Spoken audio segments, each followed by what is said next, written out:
الله العلي العظيم. أعوذ بالله من الشيطان اللعين الرجيم. بسم الله الرحمن الرحيم. الحمد لله رب العالمين والعاقبة للمتقين والنار للعاصين والملحدين. والصلاة والسلام والتحية والإكرام على نبي الرحمة والشفيع الأمة صاحب الوقار والسكينة المدفون بأرض المدينة العبد المؤيد والرسول الممدد المصطفى الأمجد المحمود الأحمد أبي القاسم محمد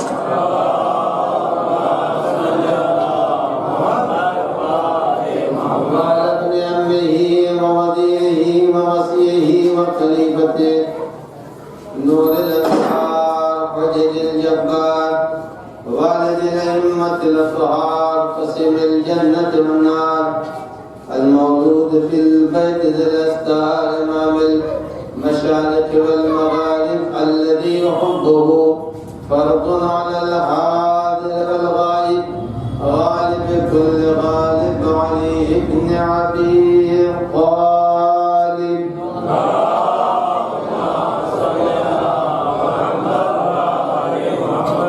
وعلى آله الطيبين الطاهرين المعصومين المنتجبين المخاطبين لا سيما على بقية الله العظم حجة ابن الحسن المهدي.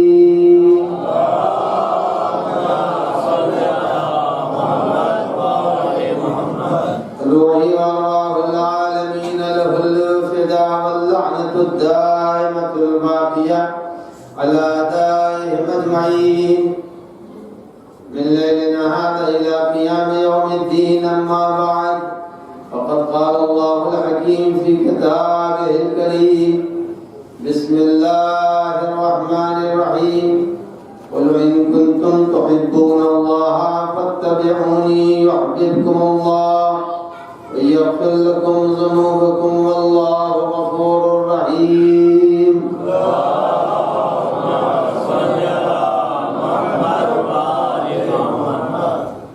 پروردگار عالم کی اس آیت کریمہ کے ذہن میں گفتگو آپ کے اذہان عالیہ میں محفوظ ہے. پروردگار عالم نے پیغمبر اکرم صلی اللہ علیہ وآلہ وسلم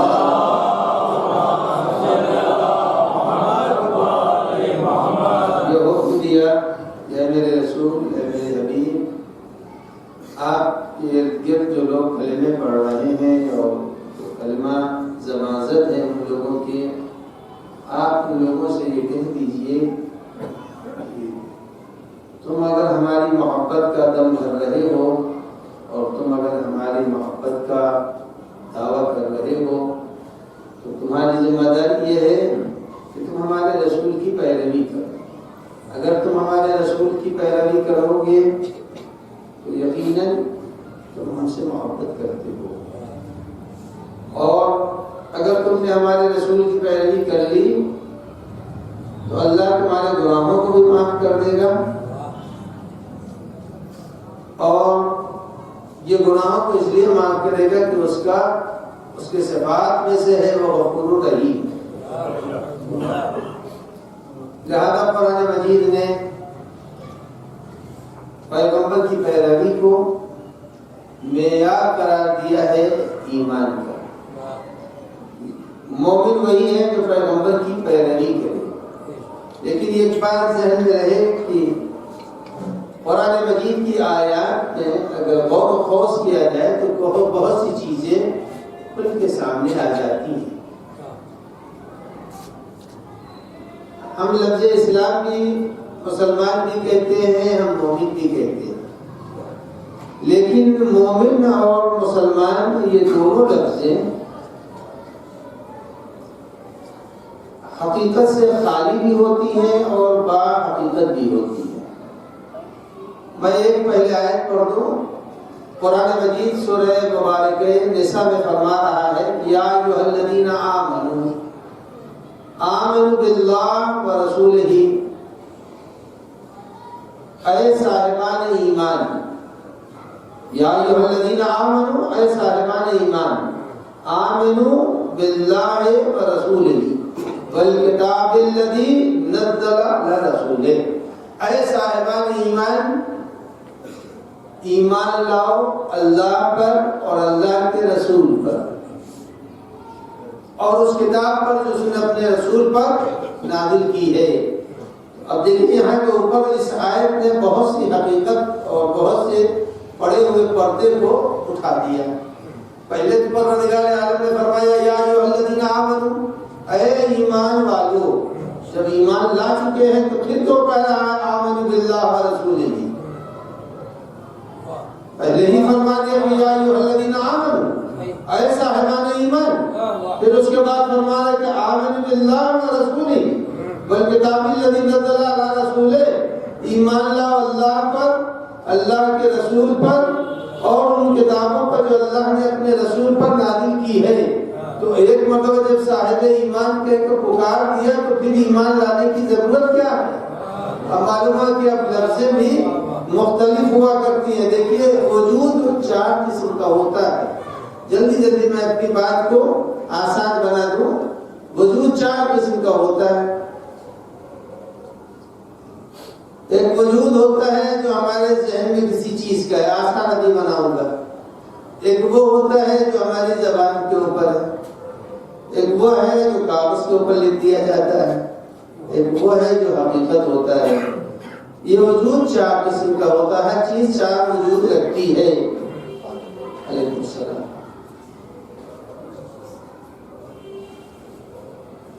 میں نے کہا پانی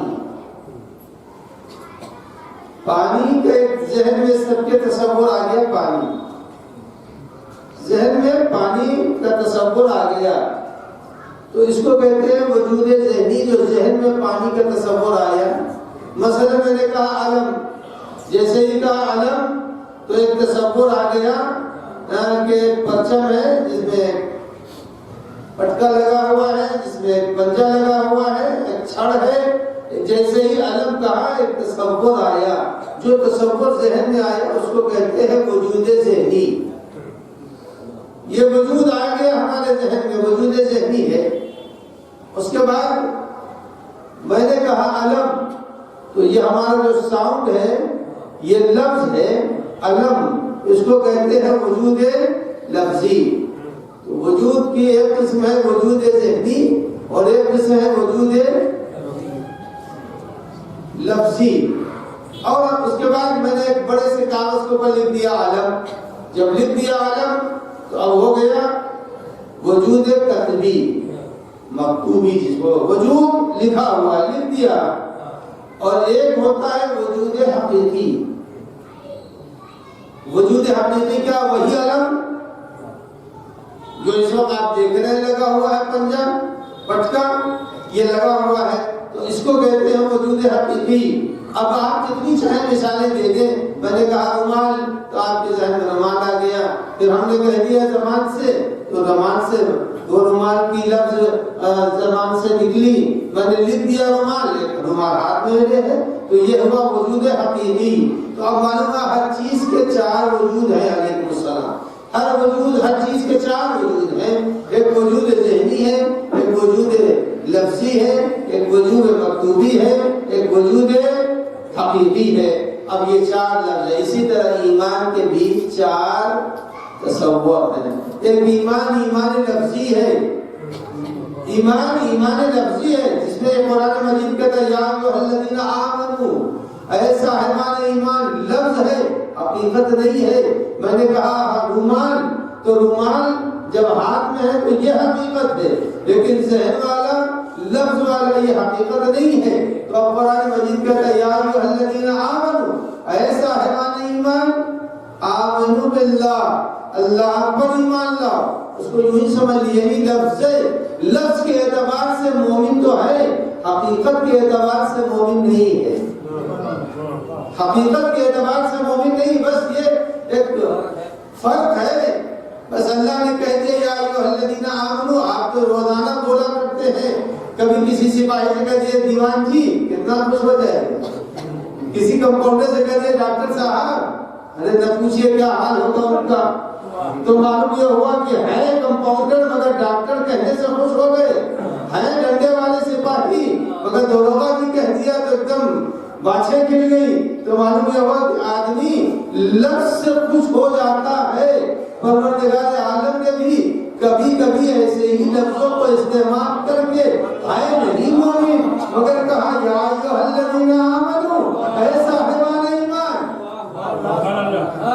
تو ہے نہیں مومن مگر قرآن مجید نے کہا اے صاحبان ایمان، یعنی ایمان ہے نہیں مگر قرآن نے کہہ دیا یا ایھا الذین آمنو. اگر ایمان ہوتا پھر کیوں کہتا یا ایھا الذین آمنو باللہ، اللہ پر ایمان لا.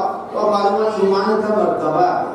ایمان اکٹھا نہیں ہے ایسے کہ بس لا الہ الا اللہ محمد رسول اللہ کہہ دیا تو بس ہو گیا مومن. نہیں کہا نہیں، یہ تو لفظ ہے. جیسے ابھی مثالیں دو چار میں نے دے دی، حقیقت میں یہ مومن نہیں. مومن کب ہوگا؟ یہی حال اسلام کا بھی ہے. ایک تو یہ لا الہ الا اللہ کہہ دیا، محمد رسول اللہ کہہ دیا، مسلمان ہو گئے. لیکن یہ اسلام جو لا الہ الا اللہ محمد رسول اللہ والا ہے، یہ اسلام بس ایسا ہی ہے کہ ہاتھ کی چیزیں پاک ہو جائیں گی. بس اس سے زیادہ اس کی کوئی حقیقت نہیں ہے. ہاتھ کی چیز پاک ہو جائے گی، اس سے زیادہ اس کا کوئی وقار ہی نہیں ہے. ورنہ مسلمان ہونا تو بڑا مشکل مسئلہ ہے. جناب ابراہیم و اسماعیل مسلمان تھے نہیں تھے؟ اگر کوئی ان کو مسلمان نہ کہے تو خود ہی مسلمان نہیں ہے. اب ابراہیم جیسے خلیل الرحمن کو بھی اگر مسلمان نہ کہے تو خود ہی مسلمان نہیں ہے. تو قرآن مجید نے کہا جناب ابراہیم و اسماعیل کے لیے، ابراہیم و اسماعیل نے جب خانہ کعبہ کی دیواروں کو بلند کیا تو کہا ربنا وجعلنا مسلمین لک، اے پالنے والے ہم کو اپنا مسلمان بنا دے. معلوم کیا کہ نبوت مل گئی، خلت مل گئی، نبوی کے باپ بن گئے. اس کے بعد کہہ رہے ہیں کہ یا اللہ مجھے مسلمان بنا دے. تو معلوم ہے اسلام کا درجہ بھی بلند ہے اور ایمان کا مرتبہ بھی علیحدہ ہے. یہ فقط لفظوں والا ایمان اور لفظوں والا مسلمان اللہ کو نہیں چاہیے. اللہ کو حقیقی مومن چاہیے، حقیقی مسلمان چاہیے. صلوات پڑھیں محمد وعلی محمد.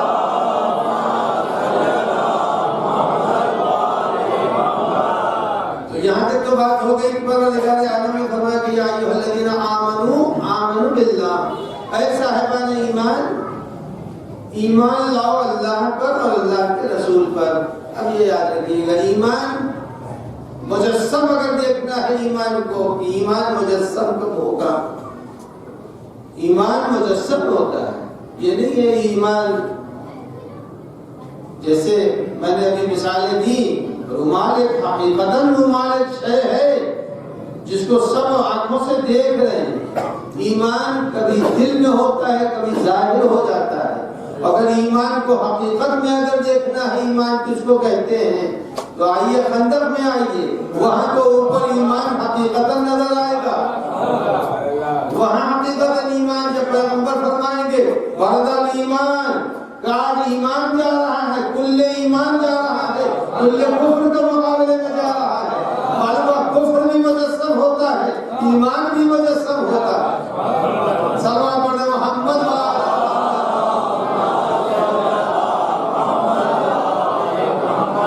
ایمان شکل کی شکل میں آئے، مجسم ہوا، جسم بن گیا ایمان.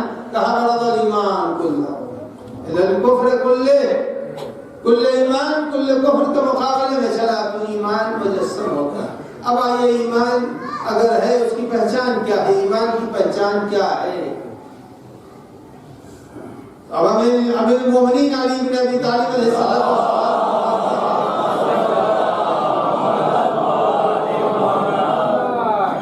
حضرت نے فرمایا ایمان کے 4 رکن ہیں. رکن کے معنی ستون، کونے. خانہ کعبہ میں 4 کونے ہیں. کہا کہ ایمان کے 4 رکن ہیں، 4 پلر ہیں، 4 کونے ہیں. اگر ایمان کسی میں ہے اس کی پہچان یہ ہے اس میں 4 چیزیں ہونی چاہیے. اگر 4 چیزیں اس کے اندر ہے تو ایمان ہے اس کے اندر, اور اگر 4 چیز نہیں ہے تو ایمان اس کا ہوگا لیکن ویسے ہی مسلمان ہوگا, وہی مومن ہوگا بس. لیکن 4 چیزیں اگر پیدا ہو جائیں تو پھر ایمان مکمل. بس اتنا سمجھ لیں کہ آج تک کوئی پہنچ نہیں سکا اس ایمان تک جس ایمان تک پیغمبر اکرم صلی اللہ علیہ وسلم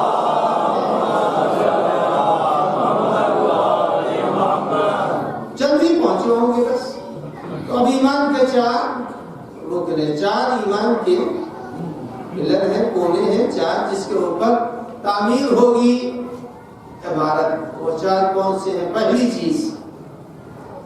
چیز جو امیر المومنین علی بن ابی طالب علیہ السلام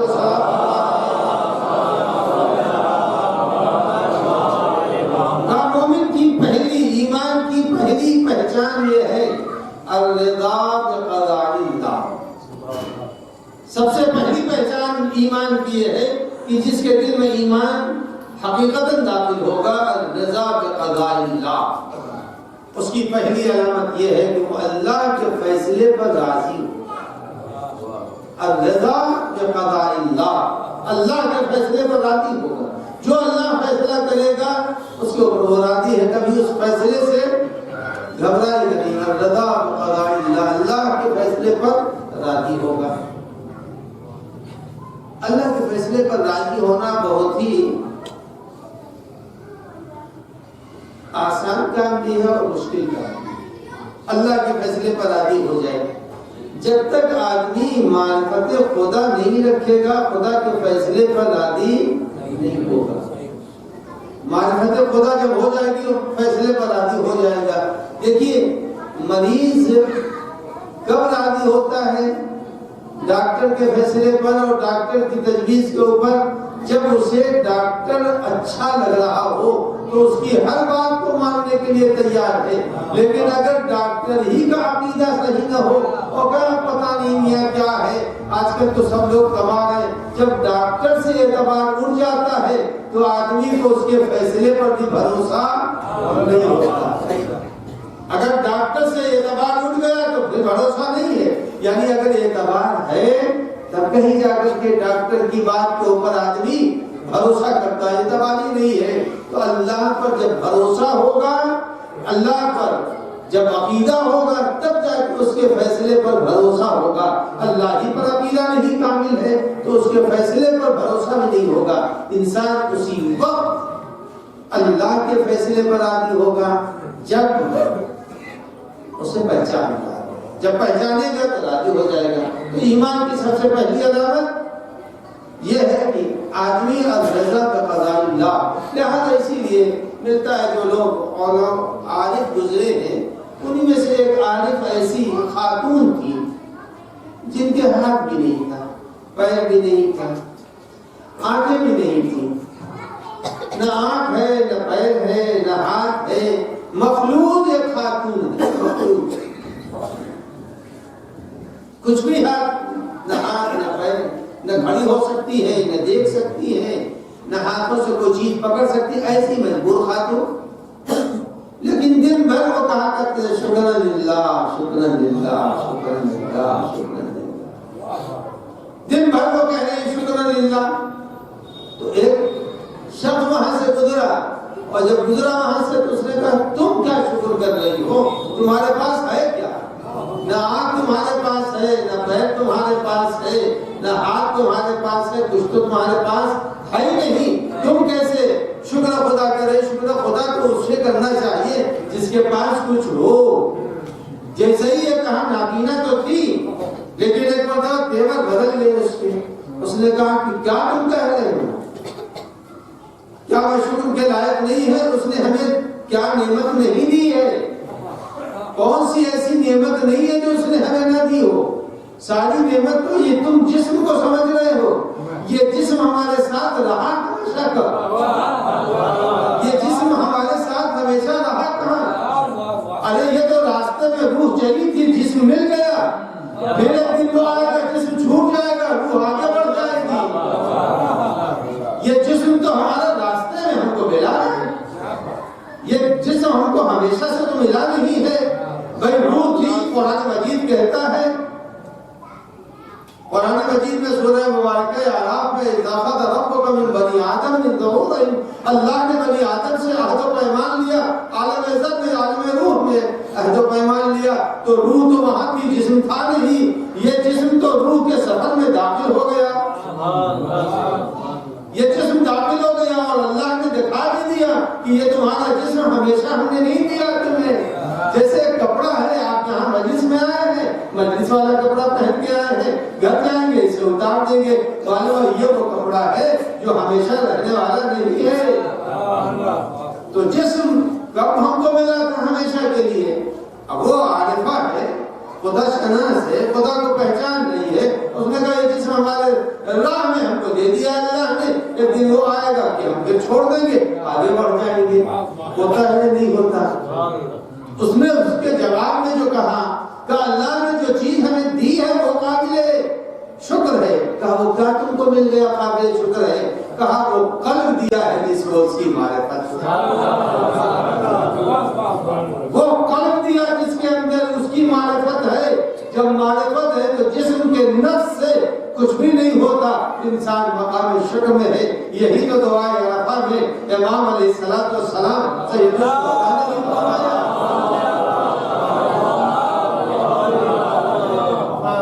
دعائے عرفہ میں امام حسین علیہ السلام نے بھی یہی فرمایا، اے پالنے والے،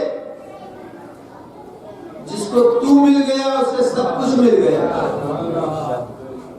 اے معبود، جسے تو مل گیا اسے سب کچھ مل گیا، اور جسے تو نہ ملا اگر سب کچھ مل گیا تو اسے کچھ بھی نہ ملا.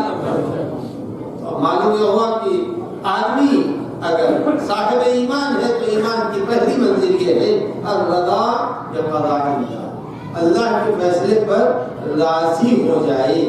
اب عزیزان گرامی، جب اللہ کے فیصلے پر راضی ہوگا تب جا کر کے ایمان کا ایک حصہ اس کو ملے گا. بس ابھی تو ایک ہی حصہ ملا ہے.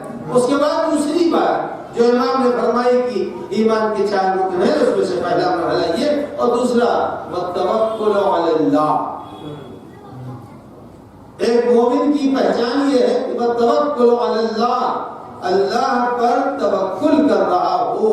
اب بتا دو توکل کسے کہتے ہیں؟ سلوات پڑھ لیتا.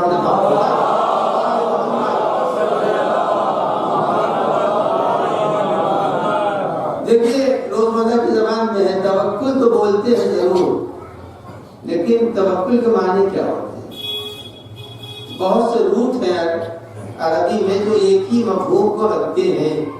آپ اپنے خدا نہ کرے اس میں کسی کے ساتھ یہ مسئلہ درپیش ہو، لیکن آپ سنتے رہتے ہیں وکیل. وکیل سنتے ہیں نہیں. وکیل کے معنی کیا ہوتے ہیں؟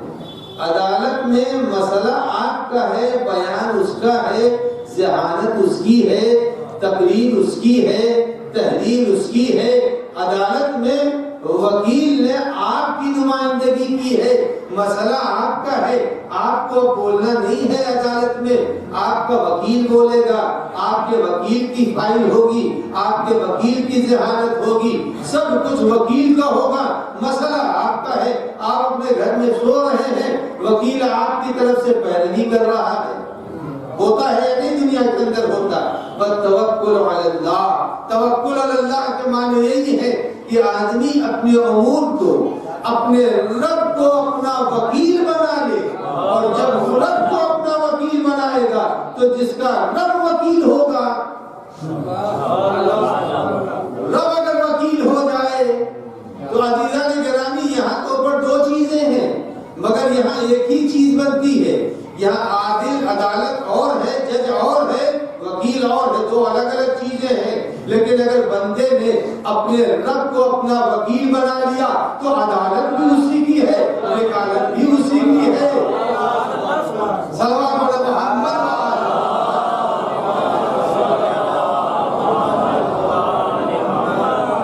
دنیا میں عدالت میں حاکم اور ہوتا ہے، حکم کرنے والا اور ہوتا، وکیل اور ہوتا ہے.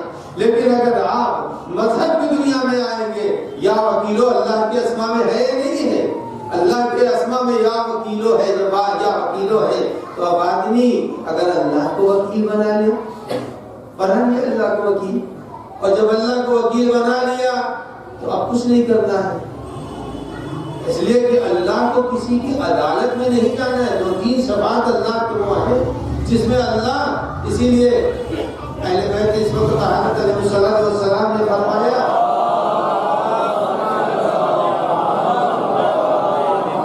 دیکھیے جو وکیل ہے وہی حاکم بھی ہے، فیصلہ بھی وہی کرے گا، وکیل بھی وہی ہے، دو نہیں ہے یہاں پر۔ اسی طرح امیر المومنین نے فرمایا الشاہد هو الحاکم، دنیا کی عدالت میں اصول یہ ہوتا ہے گواہ اور ہوگا، شہادت دینے والا اور ہوگا، اور فیصلہ کرنے والا اور ہوگا۔ فرمایا اہل بیت عصمت و طہارت نے یاد رکھنا اگر تم اس کی بارگاہ میں جاؤ گے تو وہی گواہ بھی ہے، وہی حاکم بھی ہے۔ الشاہد هو الحاکم، جو شاہد ہے وہی، اسے گواہی کے لیے کسی گواہ کی ضرورت نہیں ہوگی۔ کہ صلوات پڑھیں محمد حضرات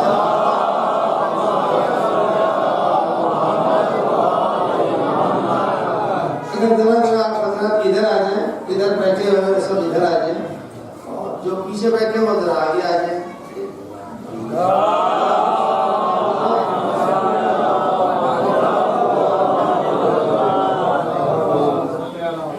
روز کہنا پڑتا حضرت محمد والے محمد بلندر صلوات۔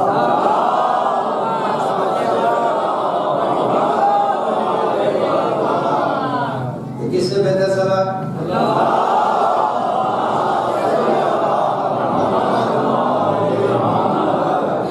تو بھول نہ جائیے گا ایمان کے پہچان ہے، ایمان کی پہچان میں سے یہ ہے کہ رضا بقضاء اللہ، اللہ کے فیصلے پر راضی ہو جائے، اور دوسرا ہے کہ توکل علی اللہ، اللہ پر بھروسہ کر لے۔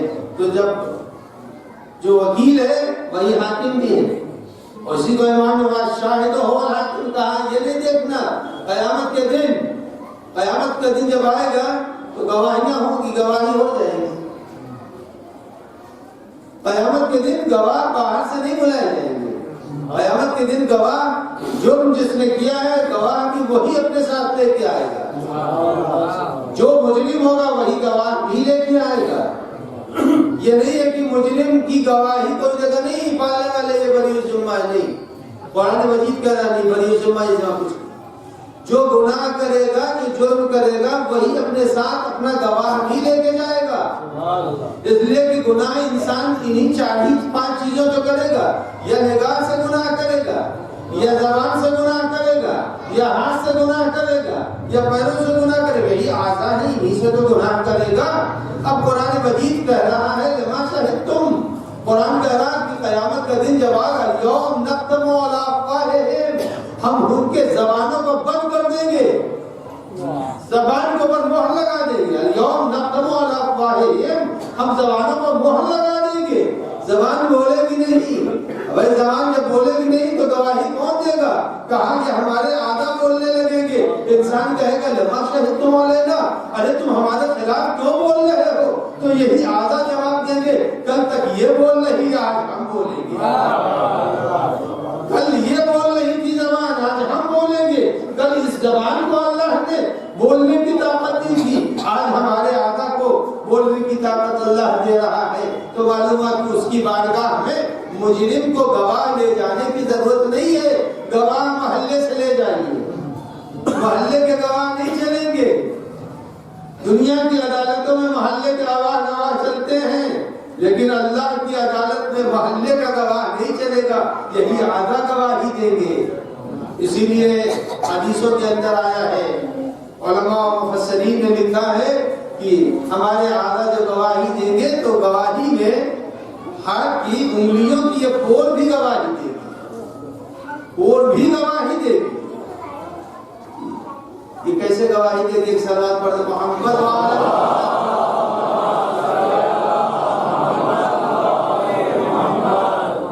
یہ کیسے گواہی دے گی؟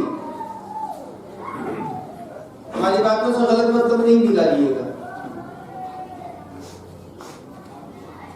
اگر کسی آدمی نے پلاسٹک کی تصویر کو چھوڑ دیا، پلاسٹک کی تصویر کو چھوڑ دیا، اگر اپنے انگلیوں پر اس نے ذکر اہل بیت کر لیا، تو روایتوں میں ہے کہ اگر یہ انگلیوں پر ذکر ذکر کیا گیا ہے تو یہ انگلیاں گواہی دیں گی۔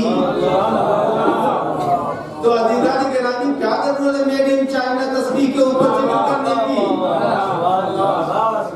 ارے جب میڈ ان چائنا ہی پکڑنا ہے تو اپنی انگلیوں کو کیوں نہ کرے؟ قیامت میں یہ کہے گی مجھ پر 34 مرتبہ اللہ اکبر پڑھا گیا، 33 مرتبہ ذکر کیا گیا۔ تو اب معلوم یہ ہوا قیامت کا دن جب آئے گا تو قیامت کے دن گواہ لے کے جانے کی ضرورت نہیں ہے، آدھا گواہ بن جائے گا۔ ایک شہادت ہے جس میں شاہد اور حاکم دونوں ایک ہے، اور ایک وکیل ہے جہاں حاکم اور وکیل ایک ہے۔ تو اب توکل علی اللہ یعنی سب سے بڑا ایمان کا مرحلہ یہ ہے کہ آدمی اللہ کے فیصلے پر راضی ہو جائے۔ دوسرا مرحلہ یہ ہے کہ آدمی اللہ کو اپنا وکیل بنا لے۔ جب وکیل بنا لے گا تو اب وکیل بنانے کے بعد مسئلہ سب صحیح ہے۔ اب دیکھیے ڈاکٹر نے مریض کو اپنے زیر علاج لے لیا، جب مریض کو زیر علاج لے لیا تو مریض مطمئن ہے، اب تو صحت ہو ہی جائے گی، لیکن ڈاکٹر نے اپنے زیر علاج لے لیا ہے اور ڈاکٹر صاحب بہت ماہر ہیں۔ اب وہ بے ہوش ہونے کے لیے بھی تیار ہے، آپریشن کے مرحلوں کے لیے بھی تیار ہے۔ بے ہوش کیوں ہو رہے ہو؟ کہا نہیں، جو ہمارا طبیب ہے وہ ہمیں ہوش میں لائے گا۔ یہ کوئی ضروری نہیں ہے کہ طبیب نے بے ہوش کیا ہے تو ہوش میں لائے، یہ ضروری نہیں ہے کہ طبیب نے بے ہوش کر دیا تو ہوش میں لائے۔ لیکن عزیزان گرامی پھر بھی اعتبار ہے کہ نہیں، اس نے بے ہوش کیا ہے تو ہوش میں لائے گا، لیکن وہ ایسا حکیم و طبیب ہے کہ اگر اس کو اپنے حوالے کر دیا تو وہ اگر ہوش کا وعدہ کر چکا ہے تو ہوش میں لائے گا۔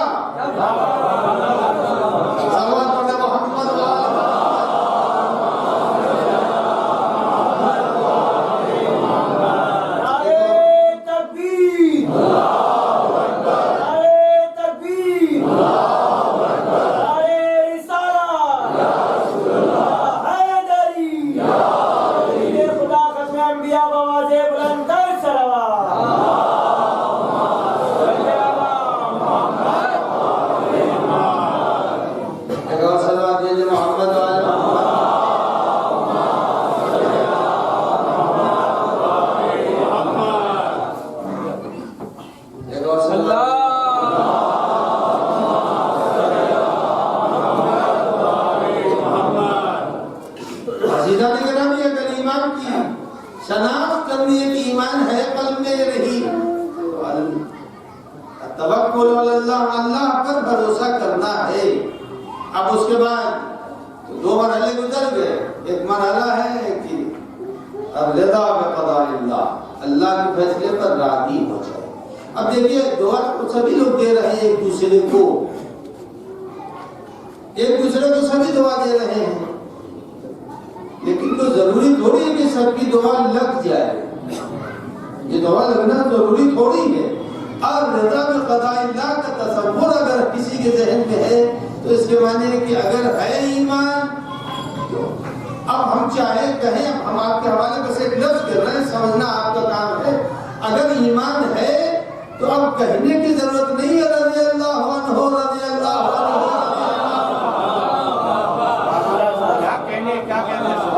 اب کہنے کی کوئی ضرورت نہیں ہے رضی اللہ عنہ۔ ارے اگر ہے ایمان تو خدا پہلے ہی سے راضی ہے، ہمارے کہنے سے تھوڑی راضی ہو جائے، اس میں تو اس کی بارگاہ میں ہمارا بیان چلے گا کب؟ لیکن ہم آپ کے حق میں دعا کر سکتے ہیں، پتہ نہیں ہماری دعا لگے نہ لگے۔ تو رضی اللہ عنہ اور رضا بقضاء اللہ، جو اللہ کے فیصلے پر راضی ہوگا وہی کافی ہے۔ اگر اللہ کے فیصلے پر راضی نہیں تو پھر ایمان کا یہ حصہ بھی کامل نہیں، التوکل علی اللہ یہ حصہ بھی کامل نہیں ہے۔ بھائی تیسرا حصہ رکن ایمان تین ہے، تین حصے ایمان کے۔ تیسرا حصہ کیا ہے؟ تیسرا حصہ جو معصوم نے امیر المومنین علی بن ابی طالب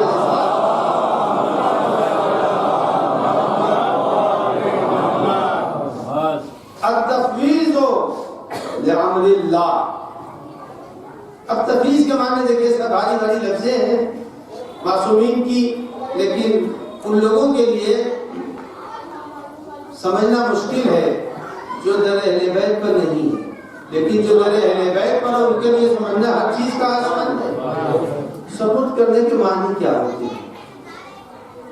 التفویض لامر اللہ، تفویض کے معنی کیا؟ دیکھیے سب کے اوپر یہ جو نوجوان ہیں انشاءاللہ آنے والے دنوں میں ان کے ساتھ یہ مسئلہ ہوگا انشاءاللہ، اور جو یہاں کے اوپر بیٹھے ہیں ان کی زندگی میں بزرگ ان کی زندگی میں گزر چکا ہے، سفر کیا ہے بزرگوں نے اپنے گود میں لیے ہوئے، ماؤں نے بچوں کو، مائیں بچوں کو لے کے سفر کر رہی ہیں، باپ ساتھ چل رہا ہے، بچہ 4 برس 5 برس 6 برس 7 برس کا بچہ ہے، سفر کر رہا ہے۔ آج کے زمانے میں سفر کرنا تو بڑا مشکل کام ہے، ایک سے ایک ٹوٹے گئے، چور لچے لفنگے سب چلتے ہیں۔ عزیزہ نگرامی، بچہ کس سکون سے سوتا ہے ٹرین میں، بچہ کس سکون سے ٹرین میں سو رہا ہے، اور والدین کس محافظت کے ساتھ جگتے جا رہے ہیں اور اس کی حفاظت کرتے جا رہے ہیں، کر رہے نہیں۔ ماں باپ جگ رہے ہیں، ماں باپ ہوشیار ہیں، ماں باپ دیکھ رہے ہیں، بچہ سکون سے سو رہا ہے۔ التفویض لامر اللہ، یعنی اگر بچہ ماں باپ کی نگرانی میں سکون سے سو رہا ہوتا ہے، ماں باپ جگتے رہتے ہیں، وہ نہیں سوتے۔ التفویض لامر اللہ، تفویض کا معنی یہ ہے تم اپنے کو ایسے رب کے حوالے کر دو۔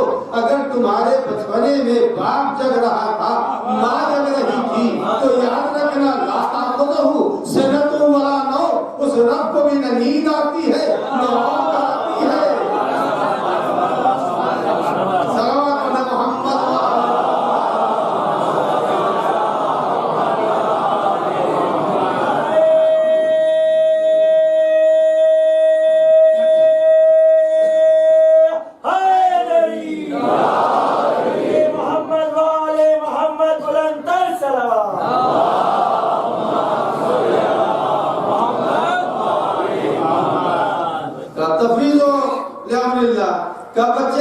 بچہ بے فکر ہے، اسے کوئی فکر نہیں کہ ماں باپ یہ ان دونوں کی ذمہ داری ہے، کمبل یہ اڑھائیں گے، تکیہ یہ دیں گے، دودھ کی شیشی یہ فراہم کریں گے، راستے میں پانی کا انتظام یہ کریں گے، دروازے پر جانے نہ پائے، گر نہ جائے، یعنی سارا کام والدین کر رہے ہیں، بچے کو کوئی فکر ہی نہیں، وہ اپنی امنگوں کے ساتھ سفر کر رہا ہے۔ کہا تفویض کے معنی یہ ہے کہ تم اپنے خالق کو پہچان کر اپنے کو اس کے حوالے کر دو، وہ زندگی کے کسی مرحلے میں تمہیں ٹھوکر لگنے نہیں دے گا،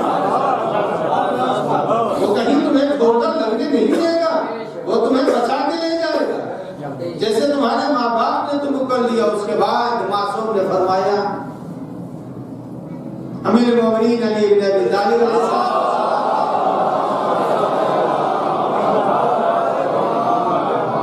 کا چوتھی چیز تو ایمان کی پہچان ہے۔ اگر یہ چیزیں پیدا ہو جائیں دل میں تو ایمان کامل ہے۔ کا چوتھی چیز کیا ہے؟ کا چوتھی چیز التسلیم لامر اللہ، التسلیم لامر اللہ، یعنی مصیبتیں بڑھیں گی، حادثے ہوں گے، مشکلات دنیا ہے وہ سامنے آئے گی، لیکن تم اپنی ان مشکلات کو اپنے لیے مصیبت نہ سمجھنا، مشکلات کو اپنے لیے تم باعث اذیت نہیں سمجھنا کہ یہ مشکلات ہے، اس کا نتیجہ اچھا نکلے گا، اس کا نتیجہ اچھا نکلے گا۔ ہمیشہ تم یہ سوچنا کہ تم ایک ایسے کی نگرانی میں زندگی گزار رہے ہو۔ دیکھیے محبت اپنی جگہ کے اوپر ہے، محبت پر مصلحت کو غالب آنا چاہیے۔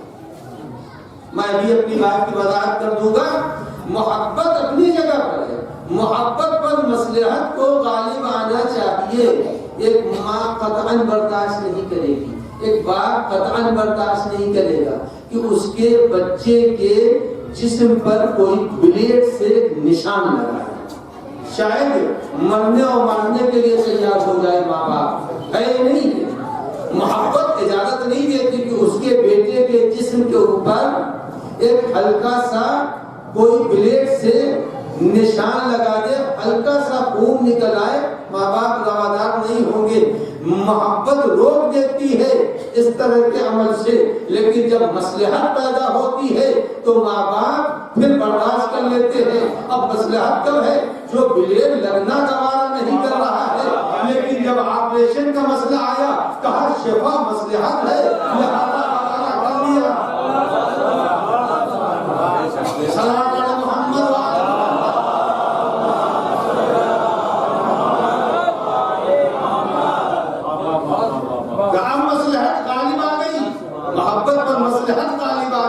کہا رب کو ہم سے محبت آئے، لیکن کبھی کبھی ایسا ہوتا ہے کہ رب کو ہماری محبت پر اپنی مصلحت کو غالب کرنا ہوتا ہے۔ جب مصلحت کو غالب کرتا ہے تو قرآن مجید نے بیان کر دیا، بظاہر قرآن مجید کہہ رہا ہے مصلحت اور ہے، محبت اور ہے۔ قرآن سورہ مبارکہ کہف میں ذکر کر رہا ہے، صلوات پڑھ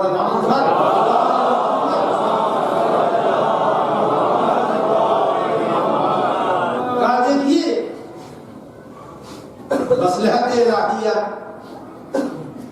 بچوں کو جناب خضر نے قتل کر دیا کہ نہیں کیا تھا؟ ابھی تو بچوں سے کوئی جرم نہیں ہوا ہے، لیکن پروردگار عالم نے کہا نہیں، ہماری مصلحت کا تقاضا یہ ہے کہ ان بچوں کو ابھی قتل کر دیا جائے۔ تو مصلحت محبت پر جب غالب آتی ہے تب آدمی سکون اور صبر کا مظاہرہ کرتا۔ باقی ہاسپٹل میں بیٹھا ہوا ہے، ماں بھی بیٹھی ہوئی ہے، اور محبت کا تقاضا یہ ہے کہ خاموش رہے، اس لیے کہ شفا اور صحت مصلحت کا تقاضا ہے۔ تو عزیزان گرامی، جب مصلحت الہیہ کو بندہ پہچان لے تو پہچاننے کے بعد دنیا میں جتنی بھی مصیبتیں ہوتی ہیں اس کو بہت ہنستے ہوئے برداشت کر لے گا۔ اگر ہنسے گا نہیں تو کم سے کم اتنا تو کہے گا کہ ہم اس فیصلے پر خدا کے راضی ہیں۔ بہت سے ایسے افراد ہیں، خدا کرے کسی کی زندگی میں نہ ہو، جوان مر گیا۔ اب جب جوان مر گیا تو موت کس نے دی ہے؟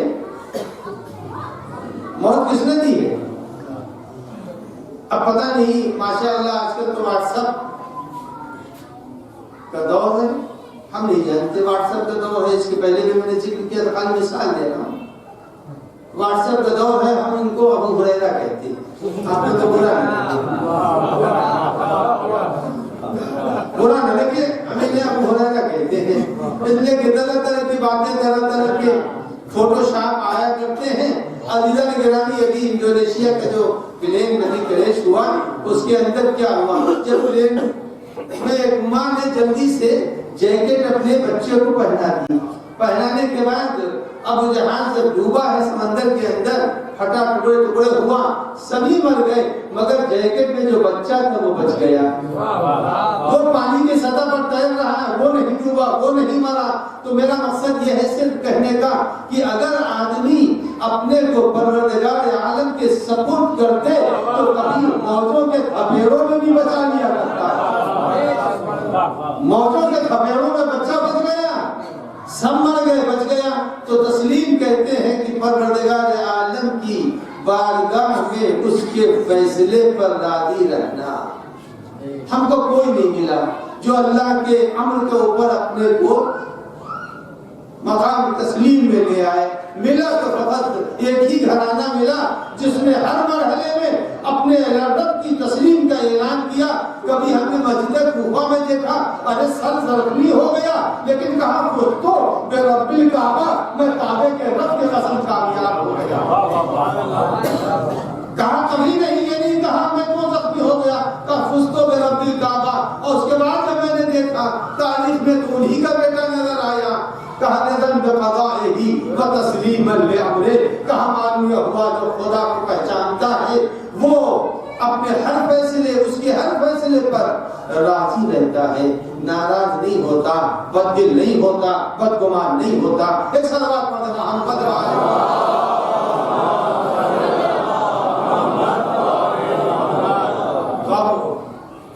اللہ نے فرمایا ایھا الذین آمنوا باللہ و برسولہ، ایمان لاؤ اللہ پر اللہ کے رسول پر، جبکہ خود پہلے سے اللہ نے لفظ ایمان کہہ دیا۔ اب جناب موسیٰ علیہ السلام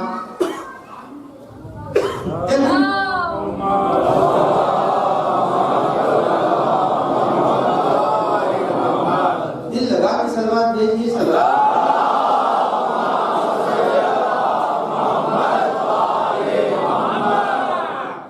امام محمد باقر علیہ السلام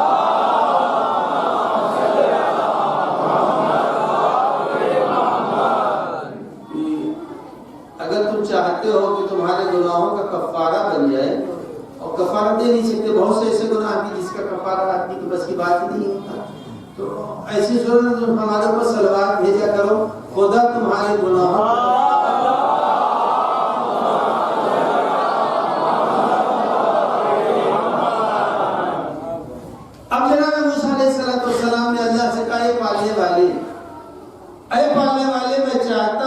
یہ پہچان دو تو کس سے راضی ہے۔ مشکل ہے، ہم پہچاننا چاہتے ہیں کہ کس سے تو راضی ہے، کس سے تو راضی نہیں ہے، کس کے دل میں ایمان ہے، کس کے دل میں ایمان نہیں ہے۔ اب اگر کوئی چھوٹا پوچھتا تو بات ٹالی جا سکتی تھی، کلیم پوچھ رہے ہیں، کلیم اللہ پوچھ رہے ہیں، تو جناب موسیٰ نے جب پوچھا کہ پہلے والے بتا دے کہ کیسے پہچانوں کہ تو کس سے راضی ہے، کس سے راضی نہیں ہے۔ اب اللہ نے جواب میں جناب موسیٰ سے کہا، اے موسیٰ ہم تمہیں 4 پہچان بتائے دیتے ہیں، 4 پہچان بتائے دیتے ہیں کہ کس سے ہم راضی ہیں اور کس سے ہم راضی نہیں ہے۔ چاروں سنیں گے یا بیچ میں ایک آپ بول کر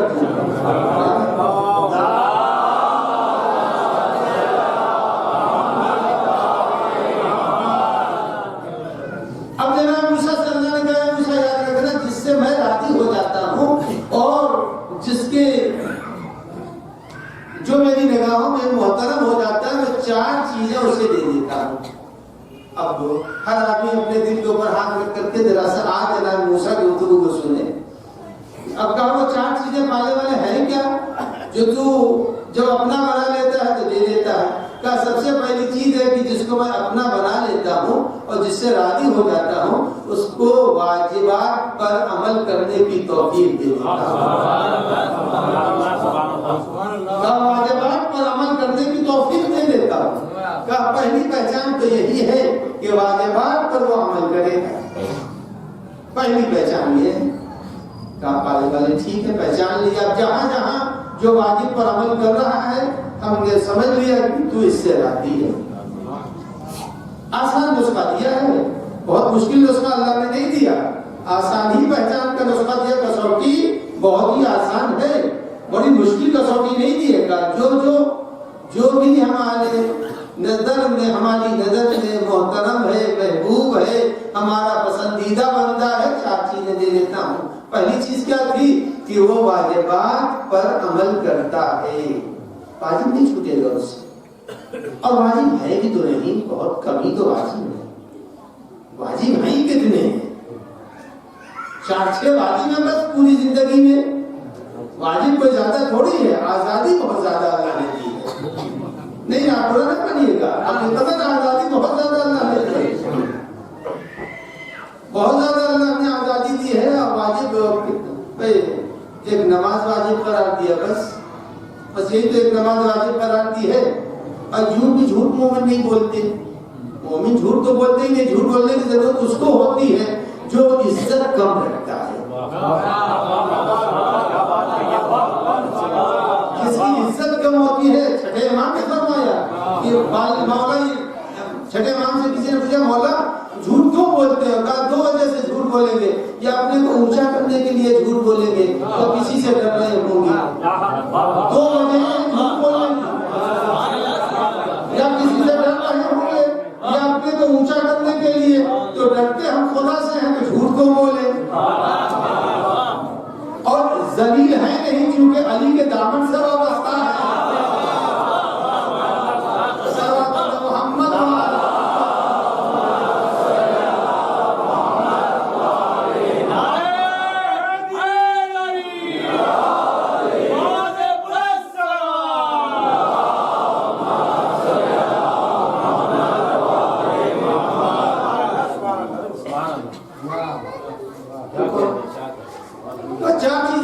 پہلی چیز ہے تو واجب پر عمل کرے گا، واجب بہت کم ہے.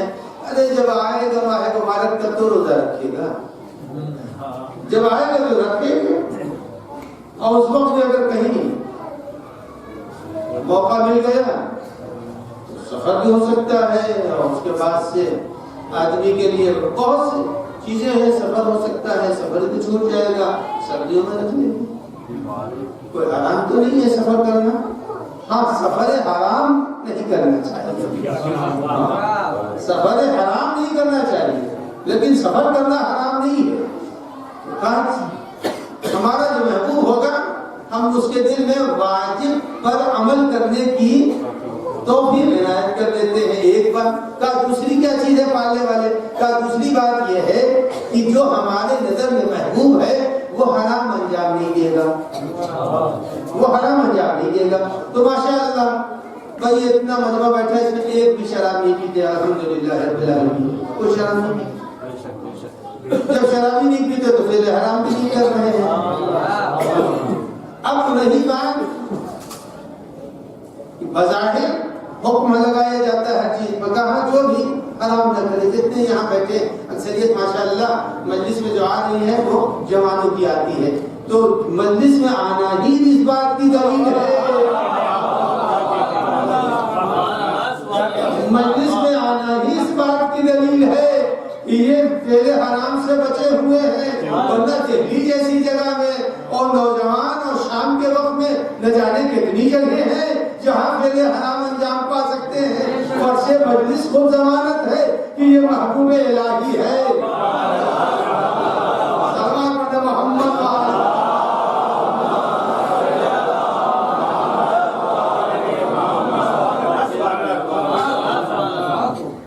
اب آئیے تیسری چیز جناب موسیٰ سے اللہ نے کہا ہے موسیٰ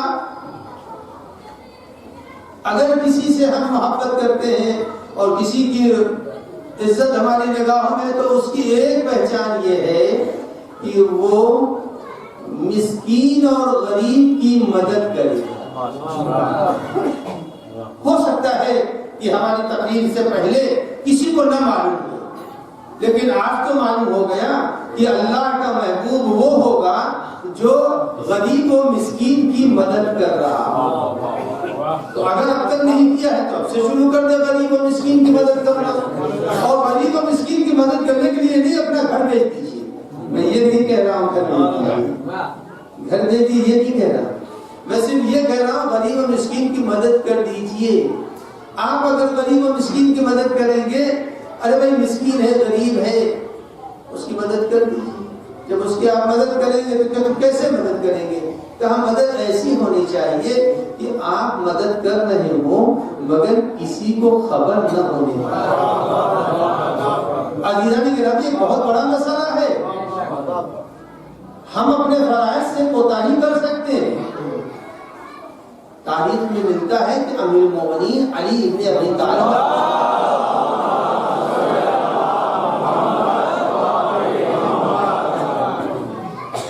امیر المومنین علی ابن ابی طالب علیہ السلام ایک خاتون کے گھر میں گئے، خاتون کے گھر میں گئے جو شہید کی بیوہ ہے. حضرت کے ساتھ شوہر شہید ہو گیا. دیکھیے ایسے مدد کرنی چاہیے. امیر المومنین شہید کی بیوہ ہے، کوئی ضروری نہیں ہے کہ ہر شہید کی بیوہ مولا کو پہچانتی رہی ہو. ٹی وی تھوڑی لگا ہوا تھا اس زمانے میں، کوئی ٹی وی تھوڑی لگا ہوا ہے، لیکن شہید کی بیوہ ہے، مولا کے ساتھ جنگ میں شہید ہوا شوہر. امیر المومنین روز جاتے ہیں اور جا کر کے اس کی مدد کرتے ہیں.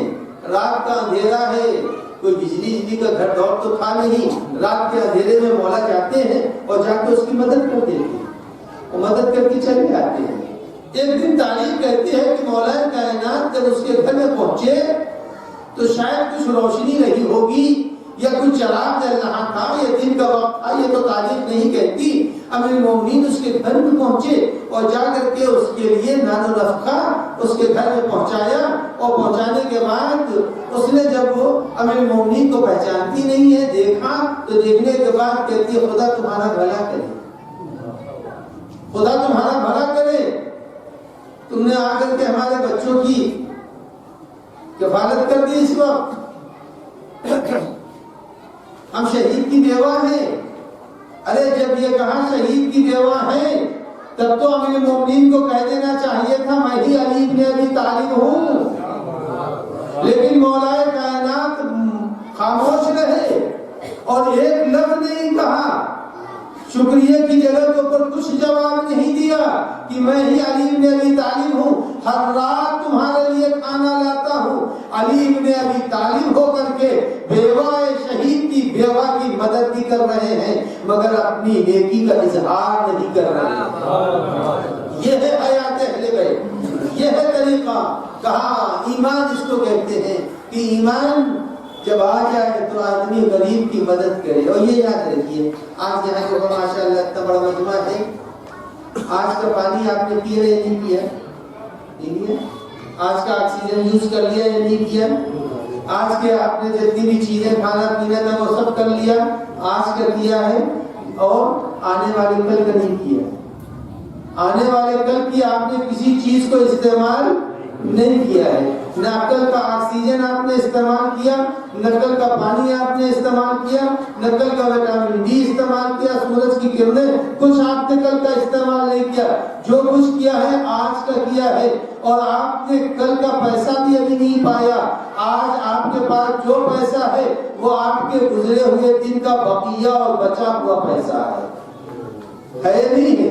آپ کے گزرے ہوئے دن کا بچا ہوا پیسہ ہے. اگر آپ نے آج کسی کی مدد کر دی تو یہ نہ سمجھیے گا آپ نے آنے والے دن کے پیسوں سے مدد کی ہے, آپ نے اپنے بقیہ پیسوں سے مدد کی. صلوات علی محمد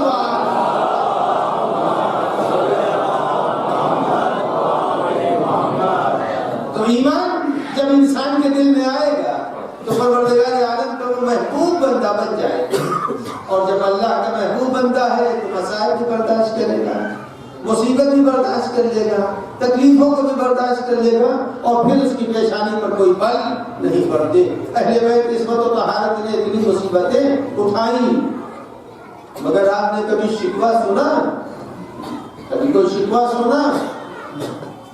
اگر آپ غور سے دیکھیں تاریخ کے جھڑوکوں میں جائیں تو یہ جو دن ہمارے سامنے چل رہے ہیں, تیسری ربیع الاول ہے, بڑی اہم تاریخ ہے, بہت ہی اہم تاریخ ہے. 3 ربیع الاول اور 4 ربیع الاول اور 5 ربیع الاول بہت ہی دردناک تاریخ ہے. یہ میں اپنے نوجوانوں سے ہمیشہ مخاطب ہوں, آج بھی مخاطب ہو رہا ہوں. یہ تاریخیں بڑی اہم ہیں. اور کیوں اہم ہیں؟ رسول اللہ کی رحلت کب ہوئی ہے؟ 28 کو رحلت ہوئی ہے نا. اور آج ایک تیسری 5 دن گزرے رسول اللہ کی رحلت کے فوراً بعد ہی کو دروازے پر آگ لگا دی گئی تھی. رسول اللہ کی رحلت کے فوراً بعد ہی کو جناب محسن کی شہادت ہو گئی تھی. پہلی مجلس میں نے ذکر کیا تھا یہ ایام بڑے سخت ہیں, اس لیے کہ نبی کی بیٹی بستر درد پر پڑی ہوئی ہے. بستر درد پر نبی کی بیٹی پڑی ہوئی ہے. عزیزان کرام کی کوئی گھر میں مددگار نہیں, دروازہ جل چکا ہے. ایک علی بن ابی طالب ہے, ایک سلمان ہے, ایک ابو ذر ہے. بلال نے گھر چھوڑ, بلال سے رہا نہ گیا. جب حاکم جدید نے کہا بلال سے کہ بلال اذان دو, بلال نے کہا میں اذان نہیں دوں. بلال نے کہا میں اذان نہیں دوں گا. میں رسول اللہ کے زمانے میں اذان دیتا تھا, اب اذان نہیں دوں گا. جس میں وہ کہا حاکم جدید نے یہ کہا اچھا بھی اگر تم کو اذان نہیں دینی تو یا مدینے میں رہو یا چلے جاؤ. جناب بلال نے مدینہ چھوڑ دیا, شام چلے گئے. بلال شام چلے گئے, لیکن خواب میں جناب بلال نے دیکھا رسول اللہ پیغمبر نے فرمایا بلال سب نے میری بیٹی کا گھر چھوڑ دیا, تم نے بھی چھوڑ دیا. جناب بلال نے کہا نہیں یا رسول اللہ, میں نے آپ کی بیٹی کا گھر نہیں چھوڑا. تو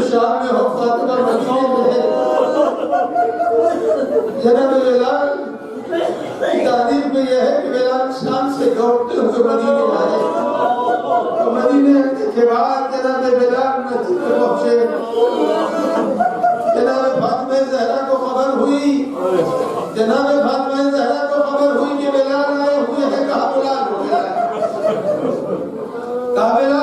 کو بلال آئے۔ شہزادی نے بھی یہی کہا بلال تم نے ہمارا در چھوڑ دیا، کہا نہیں دی۔ جو جملہ بلال نے کہا اس نے کہا نہیں بی میں نے گھر نہیں چھوڑا، مجھے مسجد دیکھی نہیں جاتی، اس مسجد کو کیسے دیکھوں جس میں آپ کے بابا کی نماز ہو رہی تھی۔ اے بلال اگر تم کو مسجد نہیں دیکھی جاتی، اس فاطمہ سے کوئی پوچھے ارے جس کا باپ بچھڑ گیا۔ عزیزہ کے گرامی بس مسائل پر چھپا کام کیتا جناب فاطمہ زہرا نے سلام اللہ علیہا نے فرمایا یا بلال مدت بھی تمہاری اذان نہیں سنی ہے، مدت ہوئی وہ تمہاری لب و لہجے سے آواز سننے میں نہیں آئی۔ بلال آج اذان دے دو۔ جناب بلال نے اذان شروع کی، بلال نے اللہ اکبر کہا، شہزادی کو مار کر دور یاد آیا، اللہ اکبر کے بعد اشہد ان لا الہ الا اللہ کہا، شہزادی کو باپ کا زمانہ یاد آیا، اب اشہد ان محمد رسول اللہ۔ ارے جیسے ہی بلال نے کہا امیر المومنین دوڑتے ہوئے آئے، کہا بلال اذان بند کر دو، فاطمہ کو مشا دیا۔ اے بی ارے آپ کو مشے مولا نے ہوش میں لائے، پانی چھڑتا مگر سکینہ مس میں آ رہی تھی، جب زینب کلثوم مس میں تھی کوئی نہیں تھا جو سہارا دیتا۔ اللہ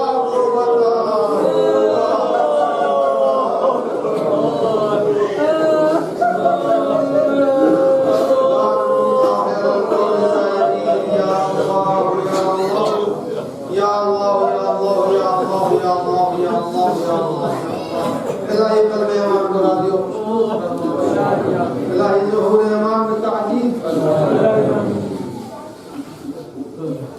الہی بیماروں کو شفاء کامل و عاجل برحمت فرما، پالنے والے جو بے روزگار ہوں برسرکار فرما، جو برسرکار ان کی روزیوں میں اضافہ عنایت فرما، پالنے والے جو صاحبان دفتر ان کو فرائض سے سبکدوش فرما، پالنے والے واسطہ ہے جو بے اولاد انہیں صاحب اولاد فرما، تو اولاد نرینہ کے متمنی انہیں اولاد نرینہ عنایت فرما، پالنے والے واسطہ ہے جو حق محمد و آل محمد علیہ السلام مزارات مقدسہ کی حفاظت فرما، دشمنان اسلام کو ذلیل و رسوا فرما، تشیع کو فروغ عنایت فرما،